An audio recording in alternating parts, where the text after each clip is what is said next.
திருச்சி மாவட்டம் உறையூரில் இருக்கிற பெருமாள் நாச்சியார் கமலவல்லி நாச்சியார் அம்மன் கோயிலுக்கு ரொம்ப சந்தோஷமாக இருக்குது. எனக்கு இந்த கோயிலுக்கு நான் வந்தது ரொம்ப பெருமையாக இருக்குது, சொல்ல வார்த்தை இல்லை. வாமா, திருச்சியில் இருக்கிறேன்னா ரொம்ப விசேஷமான கோயில், பெருமாள் கோயில், உறையூர், திருச்சி மாவட்டம்.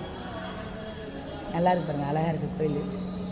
நம்ம ஐயாவை நான் பார்த்துட்டேன். என் மக்கள் எல்லாருமே நீங்கள் நல்லா இருக்கணும், என்றைக்குமே எந்த ஒரு குறை இல்லாமல் இந்த ஒரு பெரிய குறிப்பு எனக்கு கிடச்சிருக்கு. எல்லாருமே கேட்குறீங்க, எப்படி இவ்வளோ கோயிலுக்கு நீங்கள் போகிறீங்க, இது பெரிய அதிசயமாக மிராக்கிள்ங்கிறாங்க. நான் கும்புற தெய்வத்துக்கு மட்டும்தான் தெரியும் இந்த ரகசியம். அந்த தெய்வம் தான் என்னை இந்த இடத்துக்கு கொண்டு வந்து விடுது. அந்த தெய்வத்துக்கு சக்தி இருந்தால் தான் நான் இந்த இடத்துக்கு நான் வர முடியும். தெய்வ சக்தி இல்லாமல் நம்ம எந்த ஒரு கோயிலுக்கு நம்ம போக முடியாது, சரியா? தெய்வ சக்தி இருந்தால் மட்டும்தான். ரொம்ப சந்தோஷமாக இருக்குது. வீரமகாளி இவருக்கு மாலை போட்டிருக்கேன், 27வது வருஷம். நான் பூக்கள் இறங்கணும் வர்ற ஞாயிற்றுக்கிழமை. நான் இன்றைக்கி கிளம்புறேன் சென்னைக்கு. என் ஆத்தா வீரமகாளி, என் ஐயா, எல்லா தெய்வம் உங்களுக்கு காத்து